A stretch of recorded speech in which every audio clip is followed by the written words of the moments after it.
క్రీస్తునందు ప్రియ సహోదరి సహోదరులారా, పరిశుద్ధ గ్రంథంలో నుండి దేవుని వాక్యమును ధ్యానం చేసుకుందామండి. సొలొమోను రచించిన సామెతల గ్రంథం 13వ అధ్యాయము 21వ వచనాన్ని ధ్యానం చేసుకుందాం. నేను చదువుతున్నాను, దయచేసి మీ బైబిల్ తెరిచి చూడండి.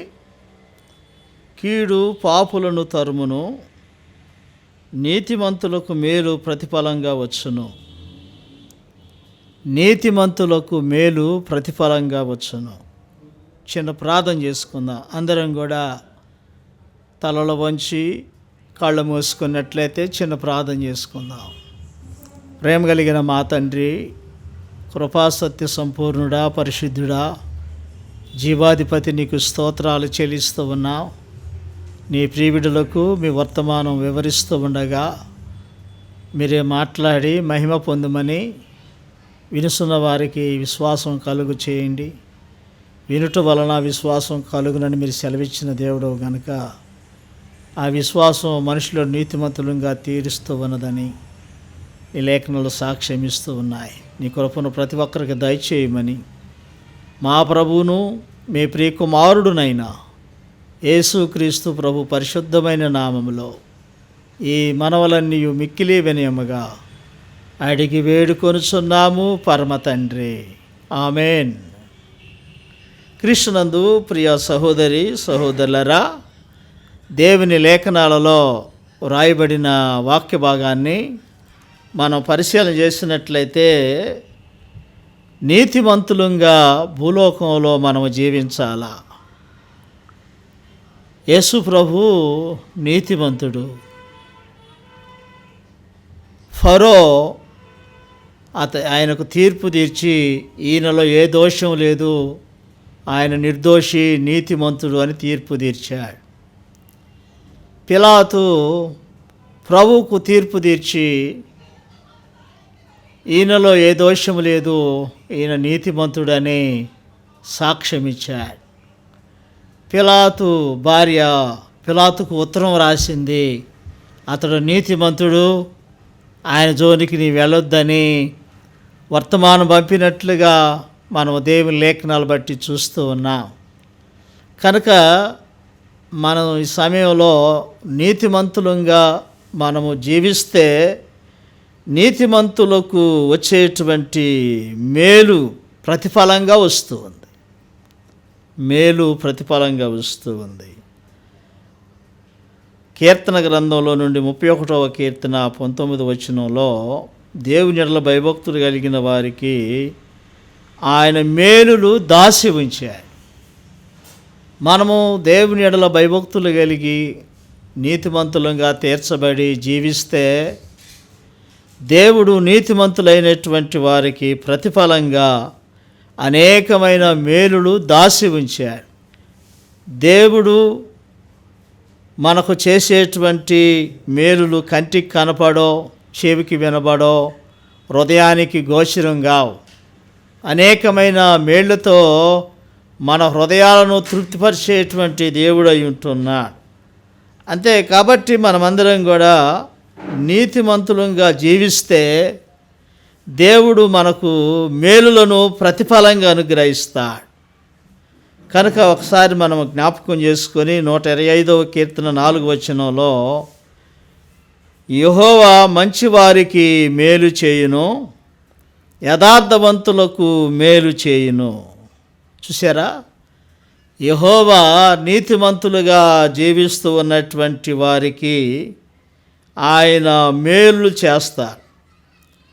మంచివారికి ఆయన మేలులు తప్పకుండా అనుగ్రహిస్తాడని దేవుని లేఖనాలు మనకు బోధిస్తూ ఉన్నాయి. మరి వాక్యంలో ఇర్మీయా గ్రంథం 24వ అధ్యాయం 6వ వచనంలో రాబో కాలంలో నీతిమంతులకు మేలులు కలుగును అని దేవుని వాక్యం మనకు సెలవిస్తూ ఉంది. కాబట్టి మనం నీతిమంతులంగా తీర్చబడితే దేవుడు ప్రతిఫలంగా మేలులు మనకు అనుగ్రహిస్తాడు. అబ్రహాము దేవుని నమ్మాడు. అబ్రహాము దేవుని నమ్మి కాబట్టి అది అతనికి నీతిగా ఎంచబడింది. అబ్రహాముకు దేవుడు అతడు నీతిమంతుడిగా జీవించుటను బట్టి ఎన్ని మేలులు దాచి ఉంచాడంటే 1000 తరాల వరకు ఆశీర్వాదాలు అబ్రహాముకు అనుగ్రహించాడు దేవుడు. అనగా అబ్రహాము కాలము నుండి దావీదు కాలం వరకు 1000 తరాలు. చూసారా, నీతిమంతులకు వచ్చేటువంటి మేలులు, నీతిమంతులుగా జీవించే వారికి దేవుడిచ్చేటువంటి ప్రతిఫలం 1000 తరాల ఆశీర్వాదాలు.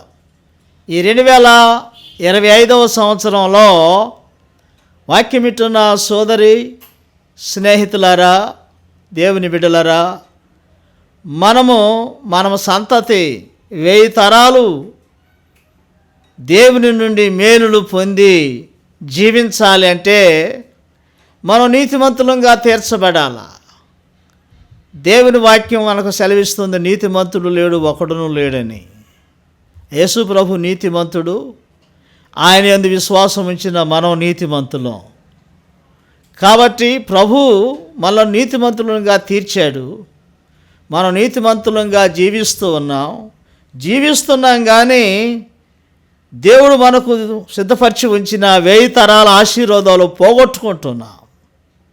దేవుని న్యాయవిధిని నెరవేర్చలేక, దేవుని చిత్తాన్ని నెరవేర్చలేక, దేవుడు మన కొరకు సిద్ధపరిచినటువంటి ఆశీర్వాదాలు మనం పొందుకోలేకపోతున్నాం. అందుకే దేవుని వాక్యంలో రాయబడిన విషయాలు జ్ఞాపకం చేసుకున్నప్పుడు ఈ సంవత్సరంలో దేవుని ఉద్దేశం ఏమిటంటే మనమందరం 1000 తరాల ఆశీర్వాదాలు సంపాదించుకునే వారిగా ఉండాలని దేవుడు ఈ 2025వ సంవత్సరంలో మనల్ని జీవింపజేశాడు. ఆయన చేతిలో ధనఘనతలు ఉన్నాయి.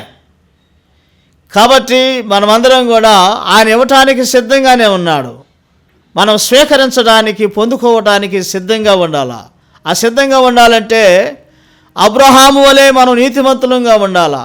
అబ్రహామును చూడండి, 12వ అధ్యాయంలో, ఆదికాండం 12వ అధ్యాయంలో, అబ్రహామా, నేను చూపించే దేశానికి నీ వెళ్ళుము, నేను నిన్ను అక్కడ దీవిస్తానంటే ఆ ప్రాంతం తెలియకపోయినా, ఆ ప్రాంత పరిస్థితులు ఎరగకపోయినా దేవుని యందు విశ్వాసం ఉంచి, దేవుని యందు నిరీక్షణ ఉంచి, అతడు నీతిమంతుడు కాబట్టి నీతిమంతులు దేవుని చిత్తాన్ని నెరవేరుస్తారు, దేవుని చిత్త ప్రకారంగా జీవిస్తారు. దేవుని మాట యందు విశ్వాసం ఉంచి అబ్రహాము దేవుడు చూపించే దేశానికి వెళ్ళాడు. దేవుడు అక్కడ అబ్రహాము, శారాలు వారు వెళ్ళారు. దేవుడు చూపించేటువంటి దేశంలో నివసించారు. మమ్రే దగ్గర సింధూర వనంలో గుడారం వేసుకొని నివాసం చేశారు. అక్కడ 25 సంవత్సరాలు కనిపెట్టుకొని ఉన్నారు దేవుని నెరవేర్పు కొరకు, దేవుని మేలులు పొందుట కొరకు 25 సంవత్సరాలు కనిపెట్టుకొని ఉన్నారు. దేవుడు అప్పుడు వారిని దర్శించి, ఇద్దరు దేవదూతలు దేవుడు కలిసి అబ్రహాము గుడారము దగ్గరకు వచ్చారు. ఎండవేళ అబ్రహాము గుడారము దగ్గరకు వచ్చారు. అబ్రహాము చూసి వారిని ఎదుర్కొని ఇంటికి తోడుకొని వెళ్ళి వారికి ఆతిథ్యం ఇచ్చాడు. సోదరి స్నేహితులారా, దేవుడు చూపించే దేశానికి వెళితే దేవుడే అబ్రహాము దగ్గరకు వచ్చాడు. కాబట్టి అబ్రహామును దేవుడు దీవించాడు. శారా 90 సంవత్సరాలు, అబ్రహాముకు 100 సంవత్సరాలు. కాబట్టి అక్కడ నివాసం చేస్తూ ఉండగా దేవుడు వారిని దర్శించాడు. వారికి ఆతిథ్యం ఇచ్చిన తర్వాత వారు ఆతిథ్యాన్ని పొందుకొని వెళుతూ అబ్రహాముని అడిగారు, నీ భార్య అయిన శారా ఎక్కడ ఉందంటే గుడారంలో ఉందన్నాడు.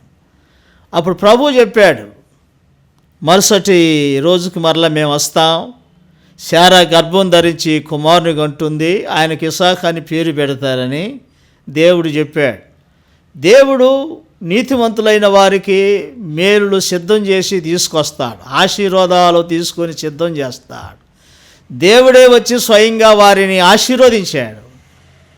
దేవుని బిడ్డలారా, దేవుడు దీవించగా అది అన్నట్టకి మార్చబడదు, ఎవరు మార్చలేరు. మార్పు లేనటువంటి ఆశీర్వాదాలు దేవుడు మనకు అనుగ్రహిస్తూ ఉన్నాడని దేవుని లేఖనాలు మనకు బోధిస్తూ ఉన్నాయి. కాబట్టి ఒకసారి మనం జ్ఞాపకం చేసుకొని, దేవుడు సెలవిచ్చినట్లుగానే అబ్రహాముకు కుమారుడు జన్మించాడు, ఇస్సాకు. ఇస్సాకు అంటే నవ్వు అని అర్థం. శారా గుడారంలోనికి వెళ్ళి నవ్వుకుంది, 90 సంవత్సరాలు నాకు ఎలాగూ ఇది సాధ్యం అనుకుంది. మరి దేవుడు సెలవిచ్చాడు, శారా గర్భం ధరించి కుమారుని కంటూ ఉంది అని. అలాగనే అబ్రహాముతో దేవుడు చెప్పాడు, అబ్రహామా, నీవు నా మాటను నెరవేర్చి ఉన్నావు, విశ్వాసం ఉంచావు, నీతిమంతుడిగా జీవించావు, కాబట్టి నేను నీ సంతానాన్ని, ఆకాశ నక్షత్రాలను నీ ఒకసారి చూడు, లెక్కించగలవా అంటే లెక్కించలేనన్నా. నీ సంతతిని నేను అలాగూ ఆశీర్వదిస్తాను, ఆకాశ నక్షత్రం వలె విస్తరింపజేస్తాను. ఇసుకరేణువులు చూడు, నీవు లెక్కించగలవా ఇసుకరేణువులు అంటే నేను లెక్కించలేనన్నాడు. నీ సంతతిని నేను అలాగూ దీవిస్తానన్నాడు. చూసారా, నీతిమంతులకు దేవుడు గొప్ప మేలులు దాసి ఉంచాడు. సోదరి స్నేహితులారా, క్రైస్తవులంగా జీవిస్తున్న మనమందరం కూడా క్రైస్తవులం అని పేరు పొందుకుంటున్నాం, కానీ అనేక మేలులు స్వతంత్రించుకోలేకపోతున్నాం.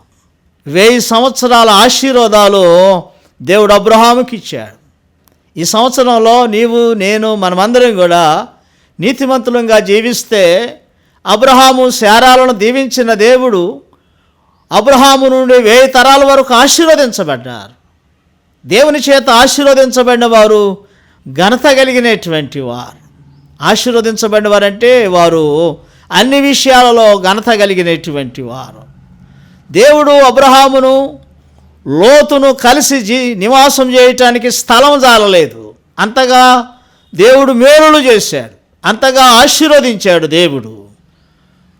లోతు కాపరులకు, అబ్రహాము కాపరులకు వివాదములు వచ్చాయి స్థలం జాలక. అంటే దేవుని ఆశీర్వాదం అలా ఉంటుంది. స్నేహితుడా, సోదరి, మనం కూడా, మన సంతానికులు కూడా అబ్రహాము సంతానం వలె అనేకమైన మేలులు పొందుకునే వారిగా ఉండాలని దేవుడు కోరుచు ఉన్నాడు.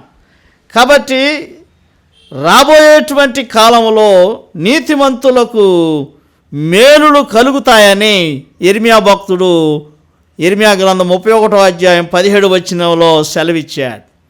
కాబట్టి మనమందరం కూడా అబ్రహాము వలె నీతిమంతులంగా ఉండి 1000 తరాల ఆశీర్వాదాలు పొందుకునే వారిగా ఉండాలని కోరుచు ఉన్నాం. రెండో విషయాన్ని మనం జ్ఞాపకం చేసుకుంటే, నీతిమంతులకు జయము కలుగుతుంది, విజయం కలుగుతూ ఉంది. నీతిమంతులకు అపజయం కలుగదు. దేవుని సన్నిధిలో మనమందరం కూడా జ్ఞాపకం చేసుకుంటే, జయమునకు ఘనత కారణమని దేవుని లేఖనాలు మనకు బోధిస్తూ ఉన్నాయి. సామెతల గ్రంథం 29వ అధ్యాయం 6వ వచనంలో, నీతిమంతులు సంతోషగానము చేస్తారు.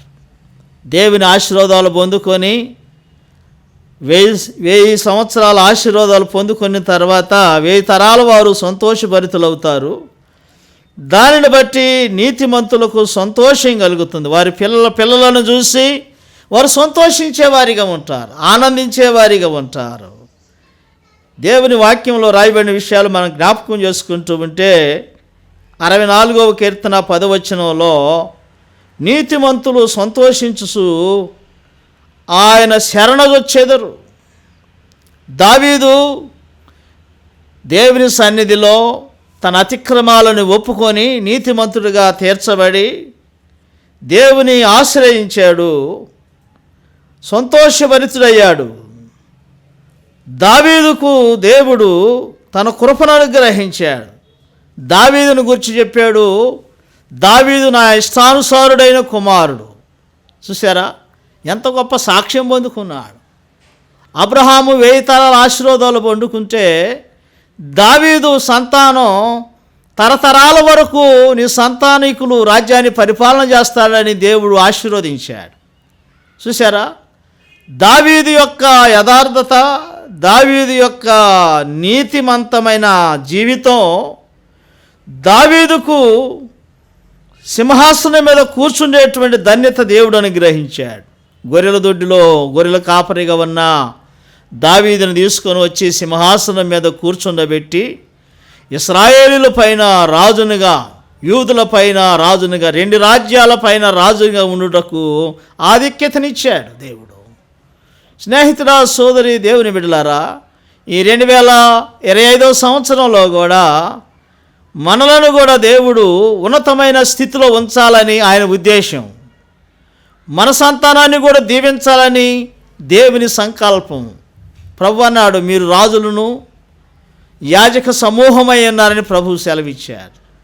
మనము కూడా దావీదుతో సమానులంగా ఉండాలని దేవుని ఉద్దేశం. కాబట్టి అందుకని ఈ సమయంలో మనం జ్ఞాపకం చేసుకోవాలి.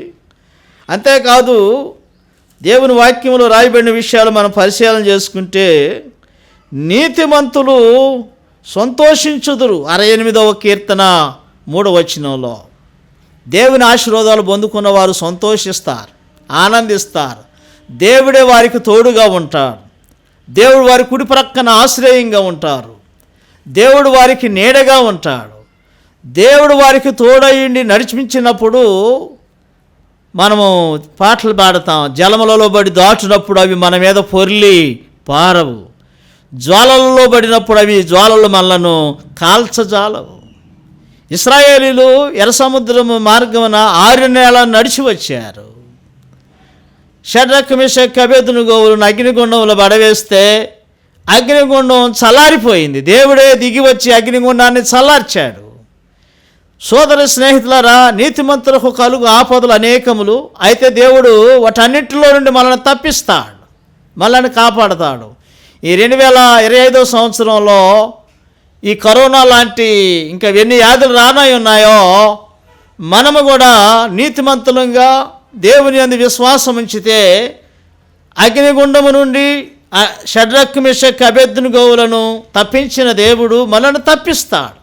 ఈ సంవత్సర ప్రారంభం నుండి సంవత్సరం వరకు తోడుగా ఉండి, సంవత్సరాంతం వరకు తోడుగా ఉండి మనల్ని కాపాడతాడు. కాబట్టి ఒకసారి జ్ఞాపకం, ఇశ్రాయేలును కాపాడు దేవుడు, కునుకడు, నిద్రపోడు. మన మీద భారం ఉంది, బాధ్యత ఉంది. మన నీతిమంతులంగా మారితే ఆయన మన భారాన్ని ఆయన భుజం మీద వేసుకుంటాడు, మనల్ని కాపాడతాడు. ఈ వ్యాధుల నుండి, ఏ వ్యాధులు వచ్చినా వాటన్నింటిలో నుండి దేవుడు మనల్ని తప్పిస్తాడని దేవుని యొక్క వాక్యం మనకు బోధిస్తూ ఉంది. అంతేకాదు, నీతిమంతుల ప్రార్థన దేవునికి ఆనందకరమైనటువంటిది. స్నేహితుడా, సోదరి, మనం నీతిమంతులంగా దేవునికి తీర్చబడి ప్రార్థిస్తే ఆయన సంతోషిస్తాడు, జవాబునిస్తాడు. కనుక ఒకసారి మనము జ్ఞాపకం చేసుకోవాలి. దావీదు ప్రార్థించిన సమయంలోనే వెంటనే దేవుడు దావీదు ప్రార్థనకు ప్రత్యుత్తరం ఇచ్చాడు. నీతిమంతులకు దేవుడు ప్రత్యుత్తరం ఇస్తాడు, జవాబునిస్తాడు. పరలోకములో ఉన్న దేవుడు, భూలోకంలో జీవిస్తున్న మనం నీతిమంతులంగా జీవిస్తున్నాం కాబట్టి మనం నీతిమంతులంగా తీర్చబడి ప్రార్థిస్తే దేవుడు వెంటనే జవాబిస్తాడు. చూసారా, మనకు తెలుసు అపోస్తలుల కార్యగ్రంథం 10వ అధ్యాయంలో కొర్నేలి, ఇటలీ పటాలం అనబడిన పటాలంలో శతాధిపతి అని కొర్నేలి ఉన్నాడు. 3 గంటల వేళ ప్రార్థిస్తున్న నీతి కార్యాలు, ధర్మకార్యాలు జరిగించాడు. కాబట్టి ప్రార్థిస్తూ ఉండగా కొర్నేలి ప్రార్థన ముగించగానే ఆయన ప్రార్థన పరలోకం చేరింది. దేవుడు దూతను పంపి, కొర్నేలి, నీ ప్రార్థనలు జ్ఞాపకార్థంగా నా సన్నిధికి చేరి ఉన్నాయి, జవాబును పొందాడు. స్నేహితుడా, సోదరి, దేవుని బిడ్డలారా, ఆయన ఏం చేయాలో దేవుడు తన దూత ద్వారా వర్తమానం పంపాడు. కాబట్టి దేవుని సన్నిధిలో జీవిస్తున్న మనమందరం కూడా నీతిమంతులంగా తీర్చబడితే ఆయన మనకు మేలులు, జయము చేకూర్చేటువంటి దేవుడై ఉంటాడు. దావీదు ఒక్కడే 10,000 మంది ఫిలిష్తీయులు వచ్చారు. చూసారా, 10,000 మందిని జయించగలిగినటువంటి సామర్థ్యం దేవుడు దావీదుకు అనుగ్రహించాడు. ఎందును బట్టి? నీతిమంతుడుగా జీవించుచుండు బట్టి. మనకు తెలుసు, దావీదు అన్నాడు, నా ఎడమ ప్రక్క 1000 మంది కూలినా, నా కుడి ప్రక్క 10,000 మంది కూలినా నా అపాయం నా యొద్దకు రాదు. ఈ సంవత్సరంలో ఎన్ని వ్యాధులు వచ్చినా, ఎన్ని బాధలు వచ్చినా, ఎన్ని కష్టాలు వచ్చినా, దుఃఖ నిట్టూర్పులు వచ్చినా, వాటన్నిటి నుండి దేవుడు మనల్ని తప్పించుటకు సిద్ధంగా ఉన్నాడు. నిన్ను నన్ను తప్పించాలని దేవుని ఉద్దేశం. కానీ మనం ఆయన ఆధీనంలో ఉండాలి, ఆయన రక్షకునిగా కలిగి జీవించాలి, ప్రభుని హృదయంలో జన్మింపజేసుకోవాలి, ప్రభునందు విశ్వాసం ఉంచేటువంటి వారిగా ఉండాలని లేఖనాలు మనకు బోధిస్తూ ఉన్నాయి. 6 మూరల జానుడు ఎత్తుగలిగినటువంటి గొలియాతు ఫిలిస్తీ సర్దారులలో బహుబలాఢ్యుడు. చిన్నప్పటి నుండి ఖడ్గాన్ని దూయుటిలో నేర్పరితనం కలిగిన వారు. ప్రపంచ దేశాలన్నీ గొలియాతు పేరు చెప్తే గడగడలాడుచూ ఉన్నాయి. సోదరి స్నేహితులారా, ఎవరు జయించలేకపోయారు. సౌలు రాజు కూడా భయపడ్డారు, దావీదు అన్నలు కూడా భయపడ్డారు. దావీదు దేవుని శక్తి కలిగిన వాడు గనుక, దేవుని ఆత్మ కలిగిన వాడు గనుక దేవుని ఆత్మచేత ఎదిరించాడు. ఒడిశాల తీసుకొని 5 రాళ్ళు తీసుకొని వెళ్ళాడు. గొలియాతు అంటున్నాడు, నేనేమైనా కుక్కనా, నా మీదకి ఒడిశాల కర్ర తీసుకొని వస్తున్నావు? నన్ను చూస్తే దేశాల సైన్యాధిపతులు రాజులు భయపడుతున్నారు, నీవు నా మీదకి కర్ర తీసుకొని వస్తున్నా, నేనేమైనా కుక్కలా కనిపిస్తున్నానా అన్నాడు. దావీదు అన్నాడు, యెహోవా పేరిట నేను నీ మీదకి యుద్ధానికి వస్తున్నానన్నాడు. సోదర స్నేహితులారా, ఆ 5 రాళ్ళలో ఒక రాయి తీసుకొని అతడు ఒడిశాలలో పెట్టి తిప్పి కొట్టగా గొలియాతు వీరత్వం కూలిపోయింది, బోర్లగా పడిపోయాడు. దావీదు త్వరగా వెళ్ళి గొలియాతు ఖడ్గం తీసుకొని చిరఛేదం చేశాడు. అప్పుడు ఇశ్రాయేలు స్త్రీలు పురుషులు దావీదుకు 10,000 కొలది, సౌలుకు 1,000 కొలది జయము జయమని కేకలు వేశారు. స్నేహితుడా, సోదరి, ప్రభు అంటున్నాడు, నీవు నీతిమంతుడుగా జీవించు, జయాన్ని నీకు ఇస్తానని ప్రభు కోరుతున్నాడు. ఎన్ని బాధలు వచ్చినా, ఎన్ని వ్యాధులు వచ్చినా నీవు వాటిని జయిస్తావు, నీవు జయిస్తారు. అందుకే దావీదు అన్నాడు, విస్తార జల ప్రవాహములు పొరలి వచ్చినా అవి నా మీదకి నిశ్చయముగా రావు, నా దాగుచోటు నీవే. ఈ సంవత్సరంలో నీవు యెహోవా రెక్కల కింద, దేవుని రెక్కల కింద నీవు ఆశ్రయాన్ని పొందినట్లయితే ఎన్ని వ్యాధులు వచ్చినా భయపడవలసిన అవసరం లేదు. కాబట్టి మనమందరం కూడా ఒకసారి జ్ఞాపకం చేసుకొని మనము నీతిమంతులంగా ఉండి విజయాన్ని పొందుకునే వారిగా ఉండాలని లేఖనాలు బోధిస్తున్నాయి. 3వ విషయాన్ని మనం జ్ఞాపకం చేసుకుందాం. 92వ కీర్తన 12వ వచనంలో, నీతిమంతులు ఖర్జూర వృక్షం వలె మూవవేయుదురు, నీతిమంతులు ఖర్జూర వృక్షం వలె మూవవేయుదురు.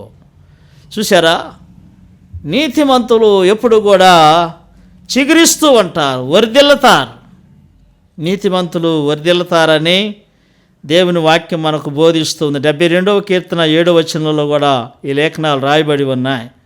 సామెతల గ్రంథం 11వ అధ్యాయం 28వ వచనంలో, నీతిమంతులు సిగురాకు వలె వృద్ధి నొందుతారు.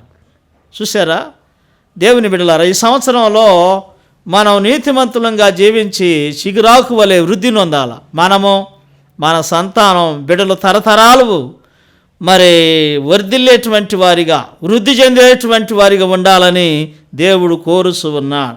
యోబు గ్రంథంలో 8వ అధ్యాయం 6వ వచనంలో, దేవుడు యథార్థవంతుల ఎడల శ్రద్ధ నిలిపి వారి నీతిని బట్టి, నీ నీతిని బట్టి నీ నివాస స్థలమును వర్ధిల్లజేయును.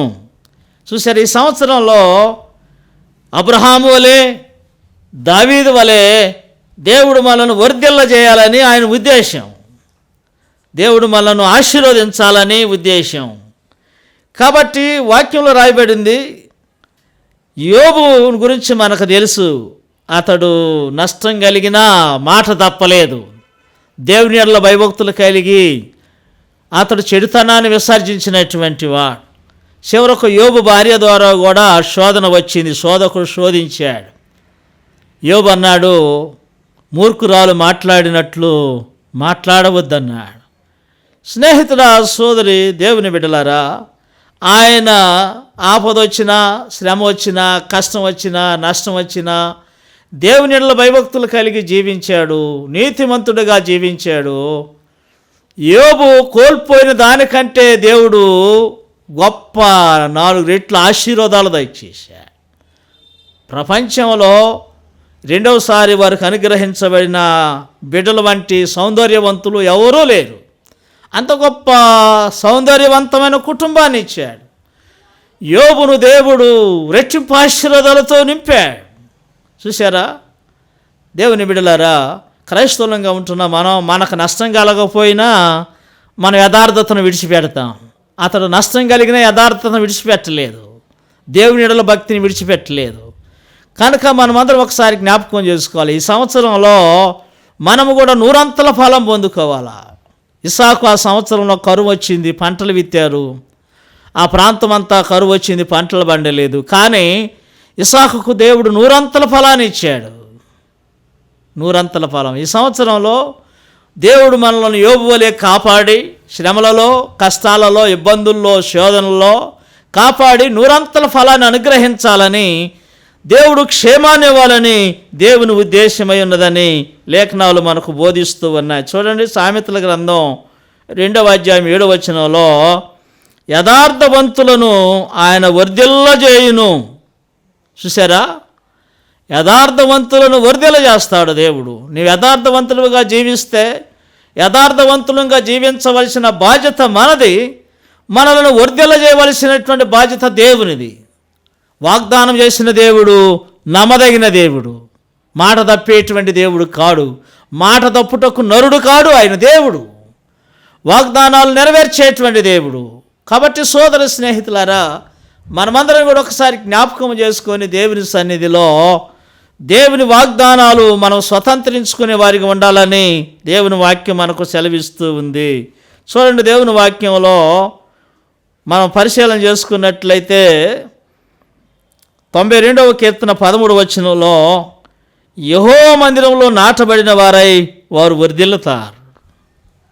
నీతిమంతులు యెహోవా మందిరంలో నాటబడినటువంటి వారై వర్ధిల్లుతారని దేవుని వాక్యం మనకు బోధిస్తూ ఉంది.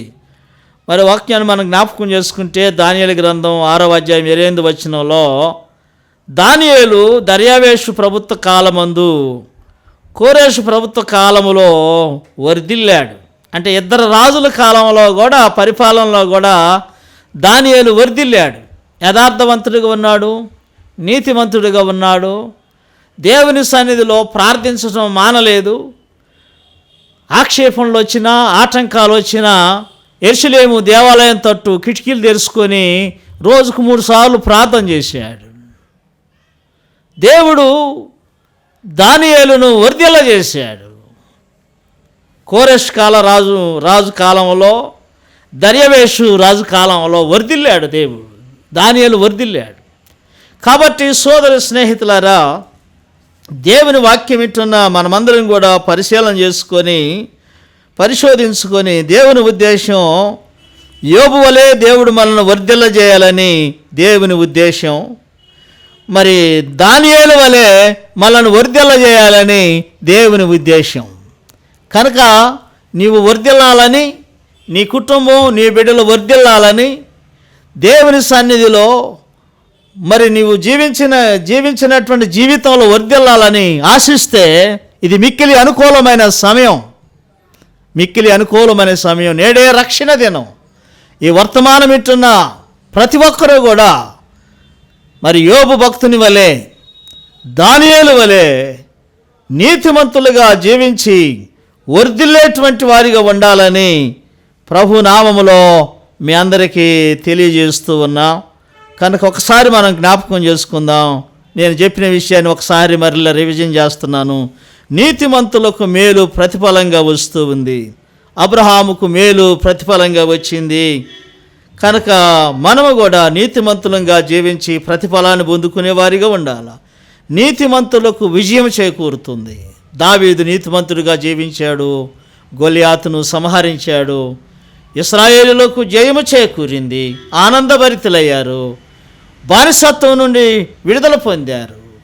అలాగనే యోబు నీతిమంతుడిగా జీవించాడు, వర్ధిల్లాడు. అబ్రహాము నీతిమంతుడిగా జీవించారు, వర్ధిల్లారు. కనుక దానియేలు నీతిమంతుడిగా జీవించారు, వర్ధిల్లారు. కనుక ఈ 2025 సంవత్సరంలో మనమందరం కూడా నీతిమంతులంగా జీవించి అబ్రహాము వలె, దావీదు వలె, యోబు వలె, దానియేలు వలె వర్ధిల్లే కుటుంబాలుగా, వర్ధిల్లే సంఘాలుగా, వర్ధిల్లే జనాంగంగా ఉండాలని అట్టి కృపా ప్రభు దయచేయాలని ఈ మాటలు హెచ్చరిస్తూ ముగిస్తూ ఉన్నాం. దేవుడు తన పరిశుద్ధ వాక్యము దీవించగాక. ప్రార్థన చేసుకుందామండి. తలలు వంచి కళ్ళు మూసుకుంటే ప్రార్థన చేసుకుందాం. సకల ఆశీర్వాదములకు కారణభూతుడా, పరిశుద్ధుడా, జీవాధిపతిని నామానికి స్తోత్రాలు స్తుతులు చెల్లిస్తూ ఉన్నాం.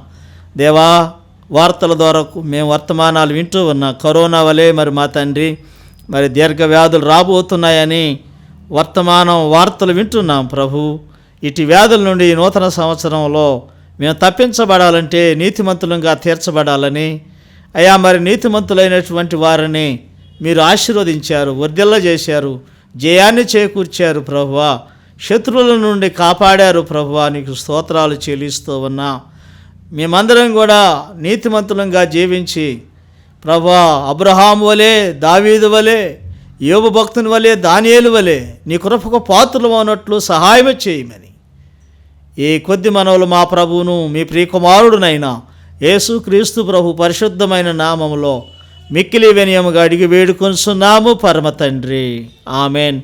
మన పరమ తండ్రి అయిన దేవుని ప్రేమయు, కుమారుడును రక్షకుడైన యేసుక్రీస్తు ప్రభు కృపయు, పరిశుద్ధాత్మ కన్యని సహవాస దీవెనలు ఆయన పాదసన్నిలో వర్తమానం విన్న వారందరికీ, ఈ యూట్యూబ్ ఛానల్ని ఏర్పాటు చేసిన చీలు మోషే గారి కుటుంబానికి, నీ బిడ్డలకును దేవుని కృప, దేవుని సన్నిధి సదా తోడైండి నడిపించునుగాక. ఆమెన్. వర్తమానం విన్న మీ అందరికీ నా హృదయపూర్వక వందనాలు తెలియజేస్తూ ఉన్నా. దేవుడు మిమ్మల్ని దీవించునుగాక.